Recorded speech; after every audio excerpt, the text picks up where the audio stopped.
વાર્તાનું નામ છે કાગડો અને કાબર. એક હતો કાગડો અને એક હતી કાબર. બંનેમાં દોસ્તી થઈ.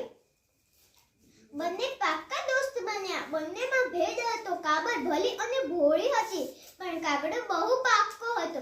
એક દિવસ કાબરે કાગડાને કહ્યું, કાગડાભાઈ, ચાલો ને આપણે ખેતર ખેડીએ. દાણા સારા થાય તો આખું વર્ષ ક્યાંય છોડમાં જવું ન પડે.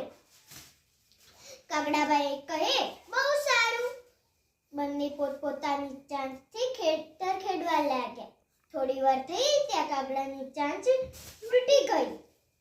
તે લુહારની ત્યાં ઘડાવા ગયો. કાબર જતા જતા કાબરને કહેતો ગયો, કાબરબેન, તમે ખેતર ખેડતા થાઓ, હું હમણાં ચાંચ ઘડાવીને આવું છું. કાબરબેન કહે, ઠીક. કાબરબેને તો આખું ખેતર ખેડી નાખ્યું, પણ કાગડાભાઈ આવ્યા નહીં. ઝાડ પર બેઠા બેઠા લુહારની સાથે ગપ્પા મારવા લાગ્યા હતા. કાબરબેન કાગડાભાઈને બોલાવવા ગયા. જેને કહે, કાગડાભાઈ, ચાલો ને, હવે તો ખેતર તો ખેડાઈ ગયું છે, હવે આપણે વાવીએ. કાગડો કહે, ઠાગા ઠૈયા કરું છું, ચાંચોડી ગળાવું છું. જાઓ કાબરબેન, કાલે વહેલો આવું છું. કાબર તો પાછી ગઈ અને આખા ખેતરમાં બાજરો વાવવાનું શરૂ કર્યું.